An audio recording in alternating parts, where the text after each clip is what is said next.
My wife sat me down and said, I need to be honest with you. I never got over my ex. Our entire marriage has been a rebound that went too far. I thought I could learn to love you the way I loved him, but I can't keep pretending anymore.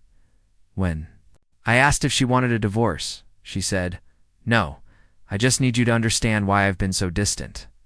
Maybe we can work through this. But what I discovered next made me realize she'd been planning her exit strategy all along. My name is David, and I'm 31 years old. 5 days ago, I genuinely believed I had a strong, happy marriage with my wife, Rebecca, who is 29. We've been married for 5 years and together for 7. I work as a mechanical engineer for an aerospace company, and Rebecca is a marketing coordinator for a local nonprofit. We live in a comfortable townhouse in Charlotte, own 2 cars outright, and had what I truly thought was a happy life together. Rebecca and I met at a friend's birthday party in early 2018. She had recently ended what she called a very serious relationship that had gone sour. I was immediately drawn to her. She was witty, intelligent, and seemed genuinely interested in getting to know me. Our first few dates were incredible. She was attentive, affectionate, and made me feel like I was exactly what she'd been searching for. We moved in together after 8 months of dating, got engaged in early 2020, and married in September 2020 in a beautiful ceremony that Rebecca orchestrated flawlessly, right down to the smallest detail. Her ex, Marcus, wasn't mentioned much in the early days of our relationship. Just occasional references to my ex when she spoke about past lessons or places she'd visited. I knew they'd dated for 3 years and that their breakup had been painful, but Rebecca seemed completely focused on our future together. Looking back now, there were definite red flags I should have noticed. Rebecca held on to a lot of mementos from her past that seemed unusually sentimental for someone who had supposedly moved on. She had a box of letters, photos, and small gifts, claiming they were just memories she wasn't ready to part with. When I gently suggested she might want to clear them out after we got engaged, she grew defensive, accusing me of being insecure. She also had this habit of comparing me to her ex in ways that felt innocent at the time, but now seem entirely different. Marcus used to hate horror movies too, or Marcus was terrible at remembering anniversaries. You're so much better about that. I assumed she was just processing her past relationship, but now I suspect she was constantly measuring me against him. Last Tuesday was our 5th wedding anniversary. I'd planned a nice dinner at the restaurant where we had our first date and bought Rebecca a necklace she'd been admiring for months. We had a lovely evening, reminiscing about old memories and discussing our summer plans. Normal, even joyful. When we got home, Rebecca poured herself a large glass of wine and sat down on our couch with an expression I'd never witnessed before, a mix of nervousness and resolve. David, we need to talk about something important. I sat beside her, thinking she might want to discuss buying a house or starting a family. Conversations we'd been having more frequently lately. What's on your mind? Breathen looked directly at me. I need to be honest with you about something I should have told you years ago. My stomach dropped. Okay. I never got over Marcus. The words hit me like a physical blow. I stared at her, struggling to process what she'd just said. What do you mean? I mean, I never stopped loving him. Our entire marriage has been a rebound that went too far. I thought I could learn to love you the way I loved him, but I can't keep pretending anymore. I felt like the floor had vanished beneath me. Rebecca, what are you saying? I'm saying that when Marcus and I broke up, I was absolutely devastated, completely broken. When I met you, you were so kind and stable, everything Marcus wasn't. I thought if I just gave it time, I'd fall in love with you properly. But David, I've been lying to myself and to you for 7 years. I stood up and started pacing. So our entire relationship has been fake? No, it's not fake. I do love you, just not the way I should, not the way you deserve. You're an amazing husband and an incredible person, but I'm not capable of giving you the kind of love I gave Marcus. Why are you telling me this now? On our anniversary, Rebecca began to cry, because I can't keep living this lie. I can see that you've been noticing how distant I've been, how disconnected I seem sometimes. I thought if I was honest about why, maybe we could figure out how to work through this. Work through this, Rebecca? You just told me our entire marriage is based on you settling for me because you couldn't have someone else? That's not how I see it. How do you see it? I see it as me being honest about my limitations so we can decide how to move forward. I don't want a divorce, David. I want to stay married to you. I just need you to understand why I've been struggling with intimacy and emotional connection. I stared at her in disbelief. You want to stay married to me while being in love with your ex? I want to stay married to you while being honest about my feelings. Maybe if we both acknowledge the situation, we can work on building something. Real? Something real, Rebecca? I thought what we had was real. Parts of it are real, but David, you have to admit that our relationship has always felt a little like we're going through the motions. Like we're playing house instead of actually building a life together. I sat back down. My legs felt weak. I never felt like we were going through the motions. It's because you were actually in love. I was just trying to be... The conversation stretched on for 2 hours. Becca explained that she'd been grappling with this for months, that she'd considered therapy, but wasn't sure it would help, and that she'd been trying to decide whether to force herself to. Love me properly or finally tell me the truth. She insisted she didn't want to leave me, emphasizing that I was a good husband and we had a good life together. She simply wanted us to acknowledge that our marriage was different from what I perceived it to be. What about Marcus? Finally asked. Do you still talk to him? No, we haven't spoken in years. This isn't about wanting to get back together. With him, this is about me being honest with you about my emotional capacity. But if Marcus came back tomorrow and wanted to reconcile, what would you do? Rebecca was quiet for a long time. I don't know. That answer told me everything I needed to know. I spent the next 3 days in a fog. I went to work, came home, had dinner with Rebecca, and mechanically went through the motions of normal life while my world imploded. Rebecca seemed relieved to have confessed and kept trying to engage in conversations about how we could move forward together, but I couldn't shake what she'd said. Our entire relationship had been her attempting to convince herself to love me. Every anniversary, every I love you, every intimate moment she'd been faking feelings she didn't truly possess. On Friday, I decided to do some investigating. If Rebecca had never gotten over Marcus, I wanted to understand more about their relationship and their breakup. She'd always been vague about the details, simply saying they'd grown apart and wanted different things. I started with social media. It took some searching, but I found Marcus's Facebook profile. He was a photographer, still single, and lived about 2 hours away in Asheville. His photos showed him traveling, working on creative projects, living what looked like an artistic, unstructured life, the exact opposite of my stable, conventional lifestyle. What I found in his older posts sent a chill down my spine. There were photos of Rebecca from their relationship. Still public after all these years, pictures of them hiking, at concerts, traveling together. Rebecca looked radiant in every single picture, laughing, carefree, completely alive in a way I'd never witnessed her with me. But the most damaging discovery was a post from Marcus dated just 8 months ago. It was a photo of a sunset with a caption that read, "Sometimes I wonder what would have happened if I hadn't been such an idiot. Some decisions you never stop." Regretting, the post had one like, from Rebecca. My hands were shaking as I scrolled through more of his recent posts. Several had likes from Rebecca, going back almost a year.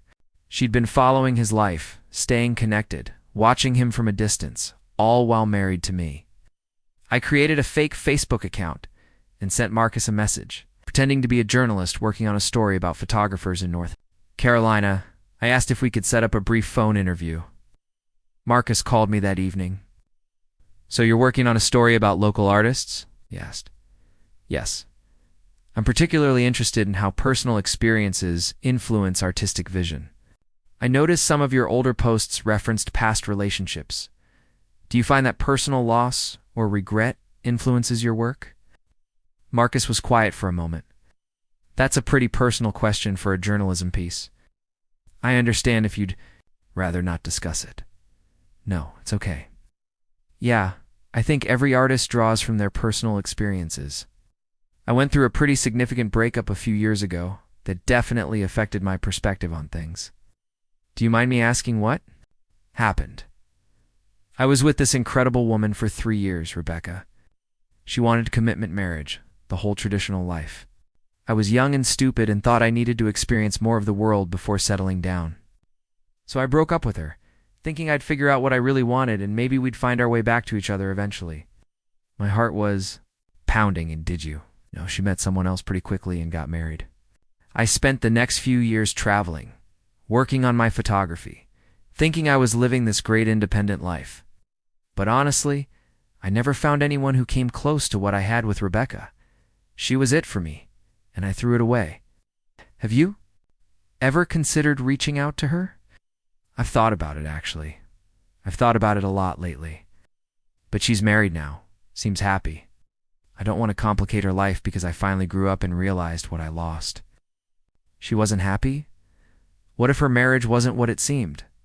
Marcus laughed. That's wishful thinking. Rebecca's smart and amazing. I'm sure whoever she married treats her well. She deserves that. But if you found out she was unhappy, would you reach out in a heartbeat? Rebecca was the love of my life. If I thought there was any chance she felt the same way, I'd do whatever it took to get her back. I ended the call feeling nauseous. Rebecca wasn't just still in love with Marcus. Marcus was still in love with Rebecca. And she'd been keeping tabs on his life through social media while pretending to build a marriage with me. Weekend. I confronted Rebecca about the Facebook activity. You've been liking Marcus's posts for almost a year. Rebecca's face went white. David, I can explain. I'm sure you can. I'm also sure it will be another lie. It's not what you think. What I think is that you've been staying connected to Marcus while lying to me about moving on. What I think is that your confession the other night wasn't about being honest. It was about testing the waters to see if I'd be okay with you keeping. 1 foot out the door of our marriage, Rebecca started crying. That's not true.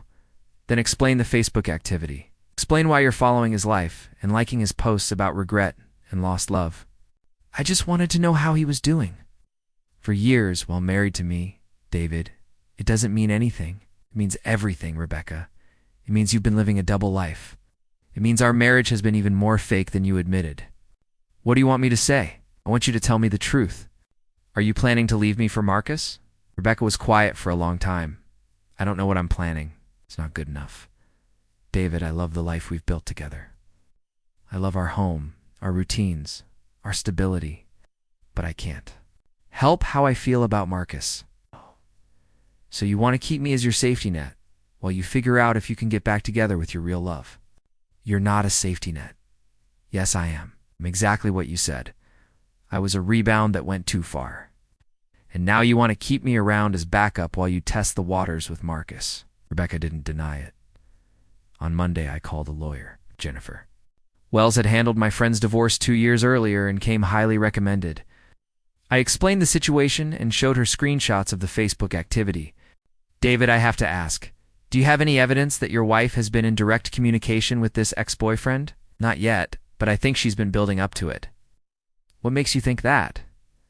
The timing of her confession? She didn't. Tell me this, because she wanted to work on our marriage. She told me because she's planning to leave and wanted to start preparing me for it. Jennifer nodded. In cases like this, it's not uncommon for someone to make a partial confession as a way of testing their spouse's reaction before making their next move. What should I do? Document everything? Save those screenshots.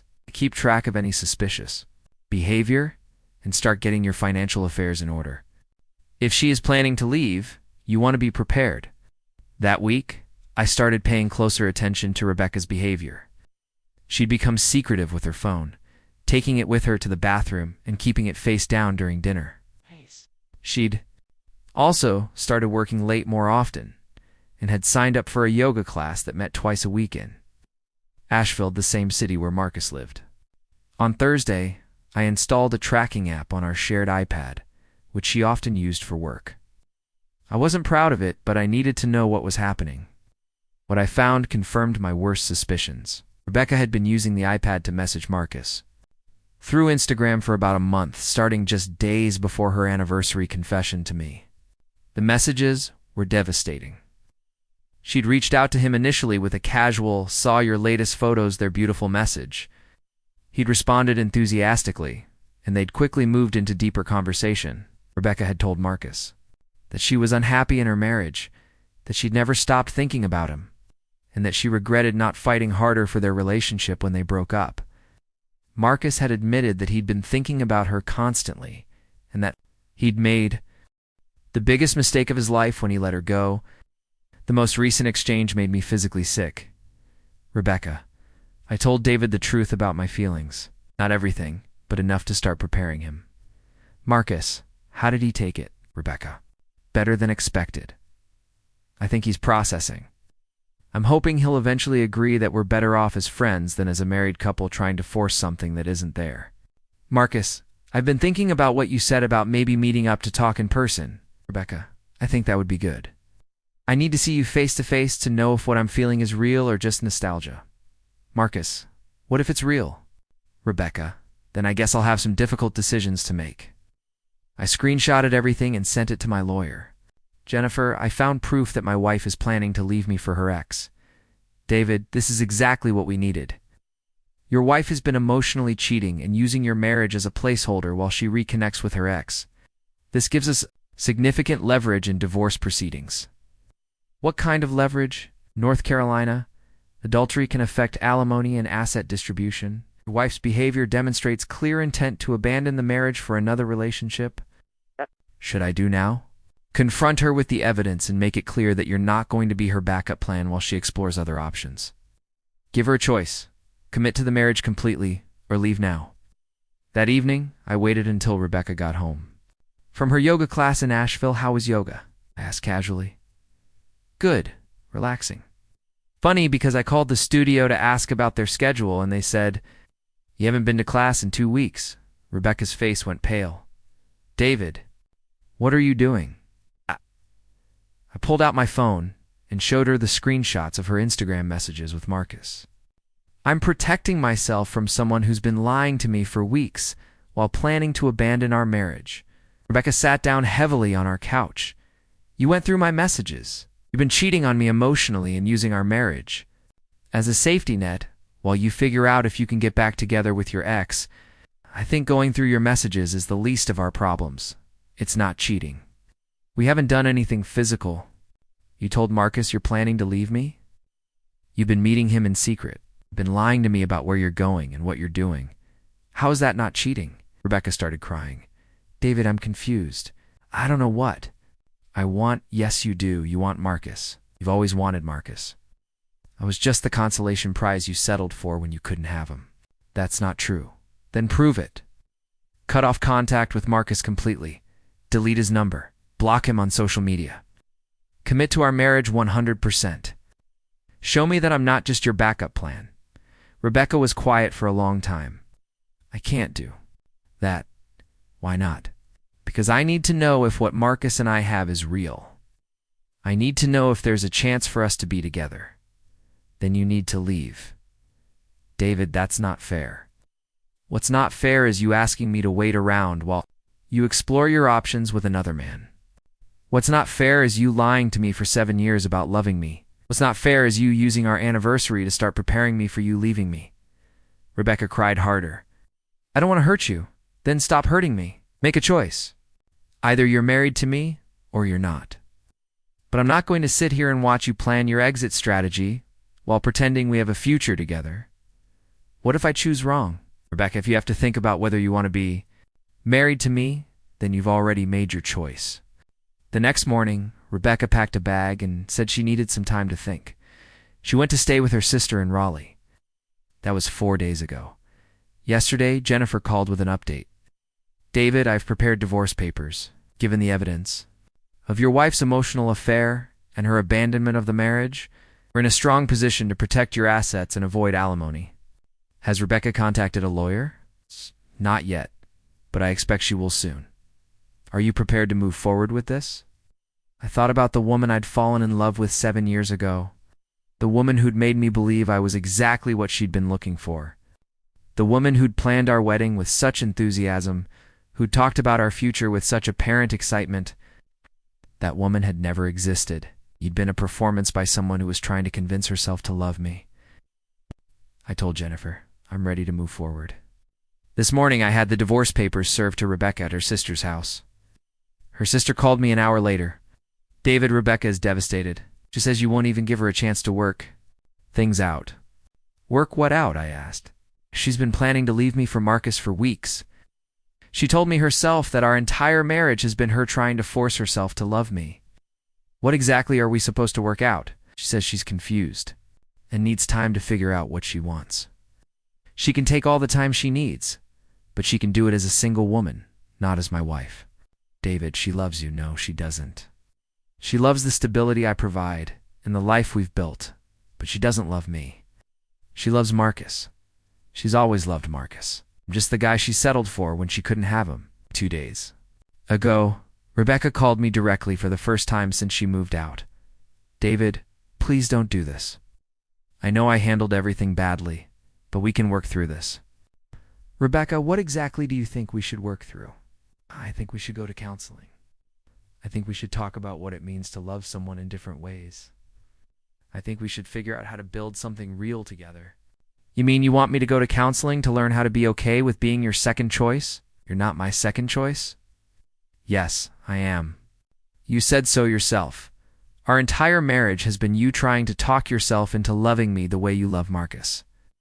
Maybe that was wrong of me to say. It wasn't wrong. It was honest. It was the first honest thing you've said to me in 7 years. So what are you saying? That 7 years of marriage means nothing? I'm saying that 7 years of you pretending to love me means everything. It means I deserve better than someone who has to force themselves to love me. It means I deserve better than being someone's backup plan. Now, if I cut off contact with Marcus completely, if I commit to our marriage 100%, Rebecca, it's too late for that. Even if you never spoke to Marcus again, I'd always know that you're only with me because you can't have him. I'd always know that you're settling for me. I can't live like that. So you're just giving up. I'm not giving up. I'm choosing myself. I'm choosing to be with someone who doesn't have to convince themselves to love me. The divorce will be final in 6 weeks. Rebecca is fighting for alimony, but Jennifer is confident we can avoid it, given the evidence of her emotional affair and abandonment. I've started therapy to work through the betrayal and to figure out how to trust someone again. My therapist says it's common for people who've been in relationships with someone who was never fully present to question their own perceptions and instincts. Last week, I found out through mutual friends that Rebecca and Marcus are officially together. They're not hiding it anymore. Part of me is grateful. It confirms that I made the right decision to leave. But part of me is devastated that our 7-year marriage meant so little to her that she could move on so quickly. But then I remember what Rebecca told me on our anniversary. She never moved on from Marcus because she never really left him in the first place. Our marriage was just an intermission in their love story. I refuse to be an intermission in someone else's life. I deserve to be someone's main story, someone's first choice, someone's real love. I'm 31 years old. I have a good career. I own my own home now, and I've learned what it feels like to be someone's consolation prize. I'll never accept that again. The woman I marry next will love me because I'm exactly what she wants, not because she can't have someone else. She'll choose me because she can't imagine being with anyone else, not because I'm a safe backup plan. Rebecca taught me what love isn't supposed to feel like. I'm ready to find out what it's supposed to feel like instead.